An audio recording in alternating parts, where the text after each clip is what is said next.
todas e todos.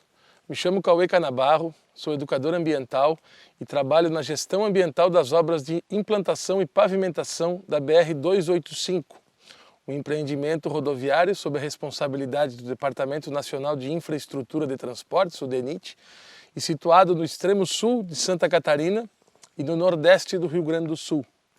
E nós então estamos dando continuidade a mais um diálogo sobre educação ambiental. Neste episódio nós vamos tratar então de um tema mais específico, que é a gestão ambiental e uma das suas ferramentas definidas na legislação ambiental brasileira, que é o licenciamento ambiental, a partir especificamente das ações constituídas no âmbito então da BR-285. Nos episódios anteriores, então, para resgatar o contexto da nossa proposta, a gente trabalhou então o tema da questão ambiental, como ela surge no mundo e quais seus desdobramentos, especificamente aqui no Brasil. E no segundo episódio, no segundo módulo, mais especificamente falando, a gente tratou de um tema específico vinculado às ações de educação ambiental no âmbito de um empreendimento licenciado, a partir da experiência aqui da BR-285, que foi como elaborar um diagnóstico socioambiental participativo. Então, nesse episódio, como eu falei para vocês, nós vamos falar sobre o tema do licenciamento ambiental.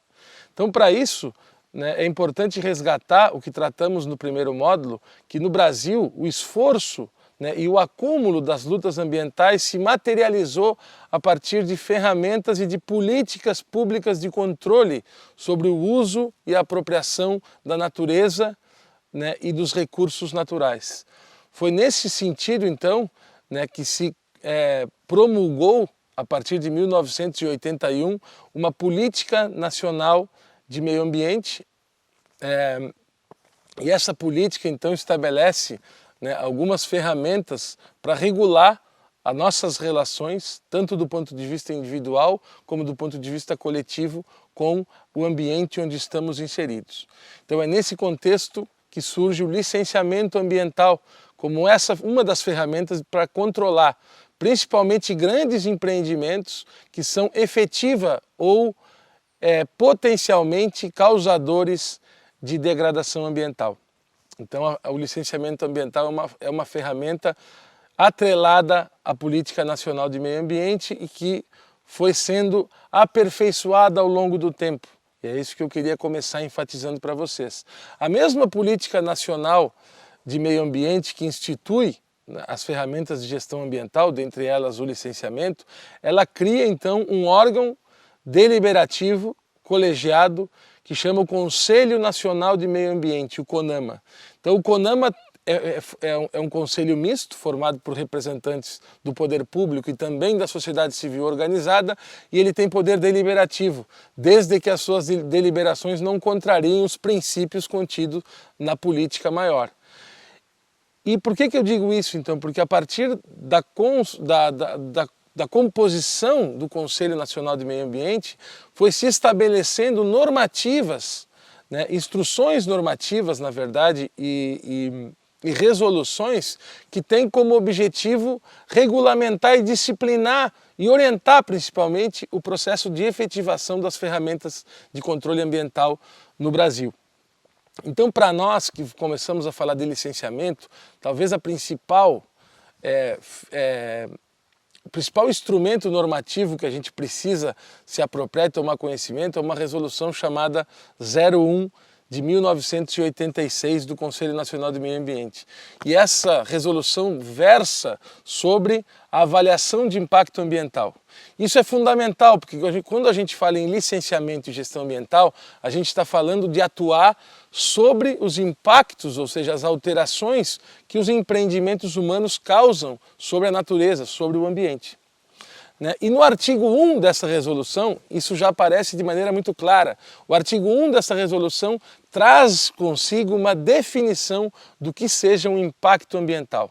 Então, de maneira geral, a resolução define que o impacto ambiental é qualquer alteração sobre o ambiente natural decorrente de uma ação ou de um impulso que tenha em si uma intencionalidade humana.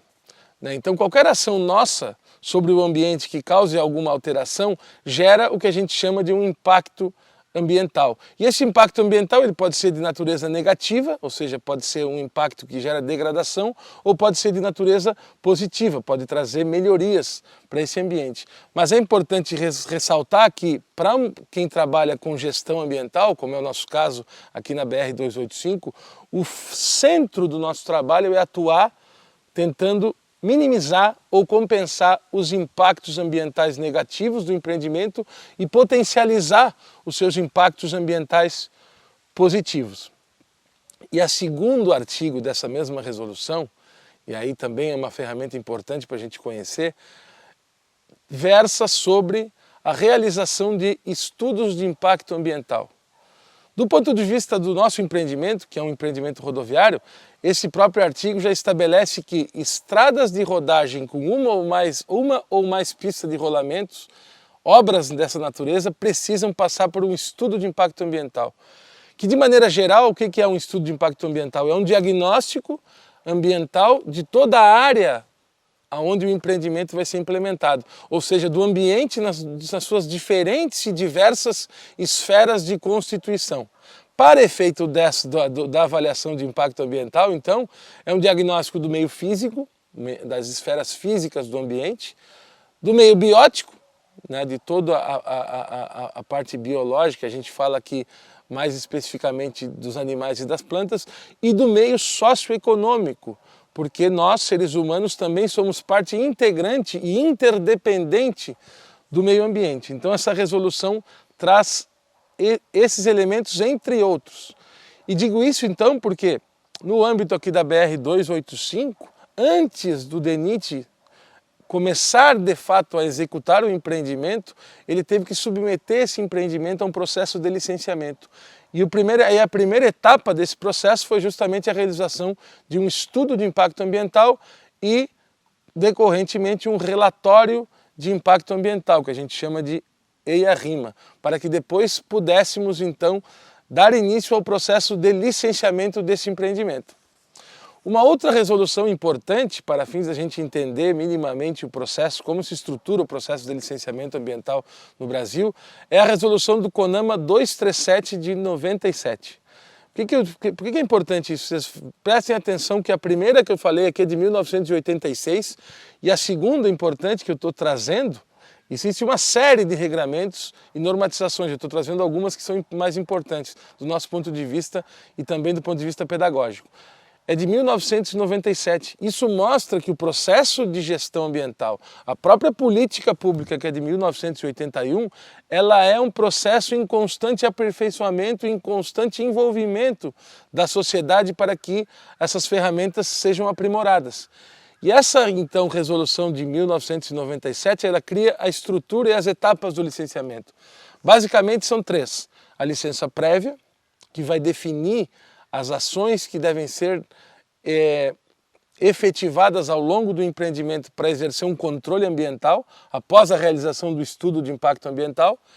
A segunda etapa é a licença de instalação, a qual nós estamos atuando hoje, que ela faz parte do processo de implantação de um empreendimento. No nosso caso aqui é uma rodovia que está sendo implantada e pavimentada, então é uma obra, né, de implantação, e a licença correspondente a gente chama de licença de instalação. E uma terceira etapa que é a licença de operação. Os empreendimentos operam e também causam impactos ambientais e esses impactos precisam ser controlados. Então o IBAMA estabelece um licenciamento ambiental para a operação de grandes empreendimentos. Dito isso, então, né, no nosso caso aqui na BR-285, para trazer para a nossa realidade, a nossa licença prévia determinou que fossem executados durante todas as etapas, que sejam executados, né, durante todas as etapas do empreendimento, 24 programas ambientais, que fazem parte de um documento que a gente chama de Plano Básico Ambiental. Então, durante a etapa de instalação do empreendimento, o DENIT tem que contratar, no caso nós fazemos parte dessa equipe, eu e um conjunto de outros colegas, uma equipe de gestão ambiental para acompanhar todo o processo de implantação do empreendimento e garantir que os 24 programas sejam desenvolvidos. E esses 24 programas, então, eles têm que dar conta de controlar, ou seja, de mitigar e ou compensar os impactos ambientais negativos vinculados ao meio físico, ou seja, a questão do solo, a questão dos rios, dos recursos hídricos, a questão atmosférica, decorrentes do empreendimento, do meio biótico, aí a gente está falando aqui da fauna e da flora, né, inerente à região do empreendimento, e do meio socioeconômico, como eu tinha comentado com vocês. E o que é importante destacar, já que a gente está se dirigindo aqui a instituições de ensino fundamentalmente, né? É que para que esse processo, isso é o IBAMA que está dizendo, né? O IBAMA cria alguns documentos também para orientar, né, normativa e pedagogicamente o processo de gestão ambiental. E um desses instrumentos, então, é uma cartilha sobre o licenciamento ambiental, que está disponível no site do IBAMA, onde ele fala sobre, basicamente, os desafios para o processo de melhoria, né, da gestão ambiental pública no Brasil. E uma das questões que ele traz é que a qualidade do licenciamento ambiental depende, em grande parte, da disponibilidade e da produção de informação básica acerca dos recursos naturais, solos, minerais, fauna, flora, ecossistemas e etc., de uma determinada região. Então, o que o IBAMA está dizendo para nós? Que investir na produção do conhecimento é fundamental para a melhoria e o aprofundamento da gestão ambiental no Brasil. E isso, para quem está no seu processo de formação, também é um alerta para que a gestão ambiental no Brasil hoje, as questões ambientais também se constituem como um espaço importante, né, para que aqueles que querem seguir uma carreira na área ambiental possam, né, desenvolver o seu processo de trabalho, de formação profissional. Isso é um espaço de atuação e exige cada vez mais profissionais preparados para atuar nesse espaço. Isso cria oportunidades de trabalho e também qualifica o processo de gestão ambiental pública no Brasil, né? Então isso é um elemento que a gente gostaria de destacar, né, abordando esse assunto da gestão e do licenciamento ambiental.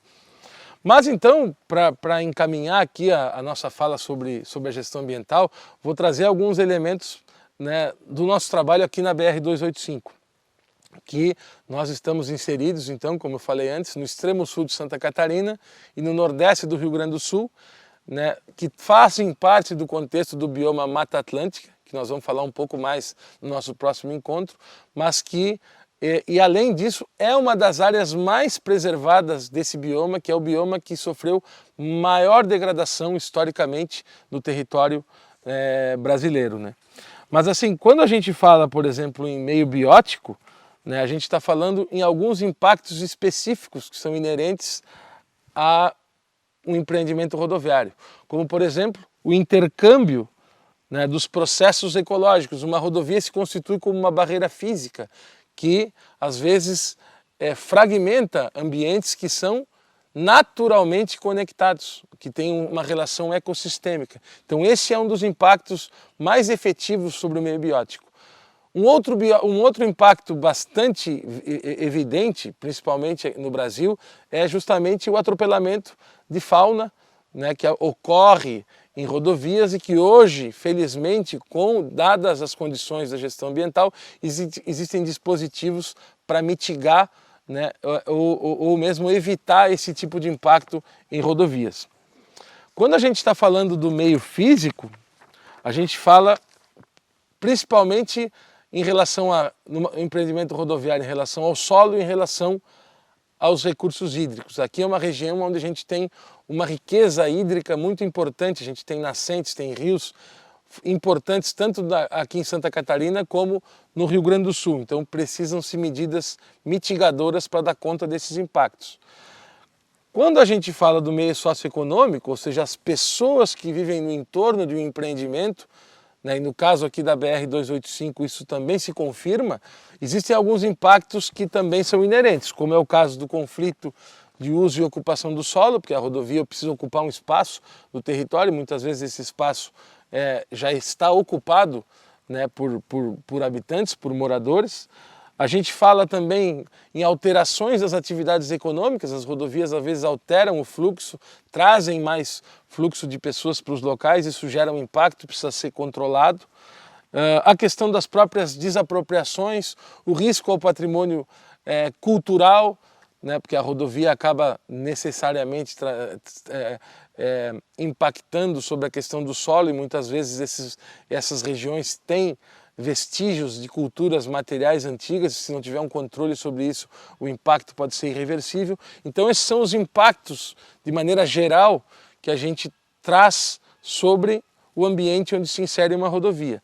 E os programas ambientais, dos que eu falei aqui, que nós temos 24 aqui na BR-285, eles justamente servem para atuar sobre esses impactos que já foram previamente estabelecidos. Eu não vou entrar aqui especificamente em cada um desses programas, porque a gente levaria um tempo que extrapolaria o que nós temos para trabalhar nesse módulo dos diálogos sobre a educação ambiental. Mas eu vou deixar aqui então, nós vamos deixar aqui na tela para vocês as nossas ferramentas de comunicação. O programa de comunicação social é uma das ferramentas de mitigação ambiental voltadas, né, para o meio socioeconômico, assim como o programa de educação ambiental, cujo esses diálogos fazem parte estruturante. Né, mas nós vamos deixar aqui alguns contatos, o nosso site, nós temos também uma ferramenta importante que é um sistema de informação geográfica, onde estão ali georreferenciadas todas as ações da gestão ambiental, né, no tempo e no espaço. Então nós vamos deixar aqui para vocês essas ferramentas e quem quiser pode consultar e ali vão estar detalhados de maneira resumida, né, todos os programas ambientais e a sua função e o seu acompanhamento, assim como notícias atualizadas sobre o andamento do empreendimento e as ações da gestão ambiental. Inclusive os contatos, a gente tem também o 0800, que é voltado para atender a comunidade do entorno, da área direta e indiretamente afetada pelo empreendimento, e ali vocês podem se apropriar mais das ações de gestão ambiental que são desenvolvidas no empreendimento da BR-285, atendendo aos quesitos do licenciamento ambiental, especificamente da licença desse empreendimento, e atendendo principalmente aos princípios da legislação ambiental brasileira. Então gostaria mais uma vez de agradecer a atenção e a paciência de todos e nos vemos no próximo encontro. Até lá!